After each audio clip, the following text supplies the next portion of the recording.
Welcome to the channel. আজকের competitive exam math preparation চ্যানেলে আমরা টেট এক্সামের ম্যাথের সিম্পলিফিকেশন করব। চলুন শুরু করা যাক। আমরা জানি ফর্মুলা আমাদের জানা আছে। আমরা আজকে একটা অঙ্ক করব যেটা 7 নম্বর ফর্মুলা দিয়ে করা যেতে পারে। a cube plus b cube equal to a plus b whole square minus 3ab into a plus b।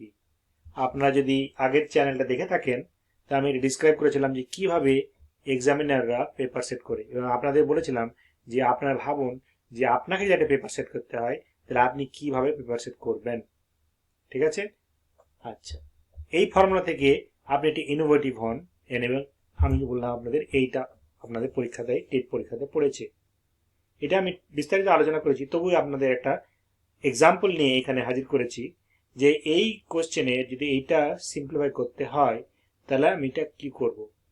আপনার মাল্টিপল চয়েস থাক বা না থাক, এর উত্তরটা কি হবে। যদি মাল্টিপল চয়েস নাই বা দিল, আপনাকে উত্তর করতে বললো এই উত্তরটা কত হবে।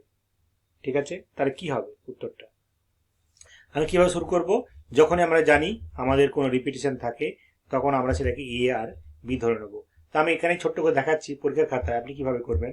আপনি এটা লিখুন এ, তাহলে এটা এ কিউ হলো। আপনি মনে মনে এটা বি ধরে নিন বা খাতা কলম পেন্সিলের মার্ক করে নিন। তাহলে আপনি দেখতে পাচ্ছেন এখানে একটা প্যাটার্ন আছে, এখানে একটা বি আছে, এখানে এ আছে, এটা কিন্তু স্কোয়ার ব্র্যাকেটের ভিতরে বি আছে যেটা A plus B whole square. তাহলে A cube plus B cube, এটা কিন্তু আমি ফর্মুলাটা কি জানি, A cube plus B cube equal to A plus B whole cube minus 3ab into A plus B. লিখে ফেলেছি, অলমোস্ট দেয়ার। আচ্ছা, নিচে কি আছে, A plus B whole cube. আচ্ছা, আমি মনে মনে ভাবলাম নিচে আমার ধরুন আমার মনে মনে ভাবছি এখানে আমার A plus B whole Q আছে, আমি একেবারে এটাকে এ প্লাস বি হোল কিউটাকে দুটো রাশির সঙ্গে ডিস্ট্রিবিউট করে দেবো। এখানে আমি এ প্লাস বি হোল কিউ আছে, আমি এটা এ প্লাস বি হোল কিউ করে দিলাম। আর নিচে এখানে কি হবে, এটা মাইনাসটা আমি নিচে লিখে একটু, তাহলে দুটো ভগ্নাংশ হবে সুবিধা। আমি এটা মুছেই ফেলি, ভালো করে ইরেজ করে দিই। এখানে উপর থেকে ইরেজ হয়ে গেল, অনেকটা চলে যাচ্ছে। আমার ইরেজটা করতে গেলে একটুখানি ছোট ইরেজার লাগবে, যেন শুধু এইটা আমি ইরেজ করতে চাই। হয়েছে, আমি এবার কালিতে যাই।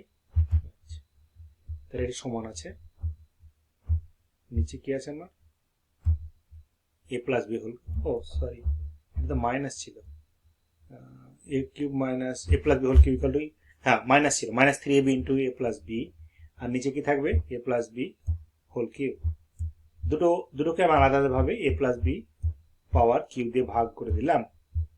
তা যদি হয়, এবার এখানে কি আছে আমার প্লাস, এটা এ, কিন্তু এটা এ আর এটা বি। তাহলে এখানে কি থাকলো, এর দ্বিতীয় রাশিটা কি হবে, 3ab by A plus B whole square, A plus B whole square. So far so good. আচ্ছা, তাহলে আমি এটা ইকুয়েশন না, এটা আমি সরল করছি, সমান চিহ্ন দেবো এখানটায়। তাহলে এখান থেকে কি হবে, আমি এখান থেকে এটা কেটে দিতে পারি, এটা কেটে দিলে কত হবে, এটা 1 সমান এটা 1 হয়। আর এখানে যদি একটা এ প্লাস বি কেটে দিই, যদি এটা আমি পরীক্ষা খাতা লিখছি, হ্যাঁ, তাহলে আমি এখানে কেটে 2 করে দিলাম। তারপর দেখতে পাচ্ছি এখানে মাইনাস আছে, 3ab by A plus B square plus 3ab by A plus B whole square. তাহলে আমি সঙ্গে সঙ্গে বুঝতে পারলাম যে এটার সঙ্গে এটা কেটে যাবে, উত্তর হবে 1। বোঝা গেল? দেখতে বিভৎস লাগলেও এই অঙ্কগুলো এইভাবে আপনি করবেন বা ভাববেন কিভাবে আপনি এক্সাম পেপার সেট করতে পারেন। আপনি এক্সামিনার হন, পরীক্ষার্থী হবেন না। পরীক্ষার আগে, পরীক্ষার সময় আপনি পরীক্ষার্থী, পরীক্ষার আগে আপনি নিজেকে অনেক বড় ভাবতে পারেন, পরীক্ষার এক্সাম পেপার সেট করতে পারেন জাস্ট নিজের আইকিউটাকে বাড়ানোর জন্য বা প্রবলেম সলভ করার টেকনিকগুলো আপনার রপ্ত করার জন্য। আশা করি ভালো লেগেছে, কমেন্ট থাকলে বলবেন, চ্যানেলটা সাবস্ক্রাইব করতে ভুলবেন না। আর আপনার ফিডব্যাক দিলে আমি উপকৃত হব, পরের ক্লাসে সেভাবে ক্লাসগুলো আপনাদের আনতে সুবিধা হবে। Thank you, bye now.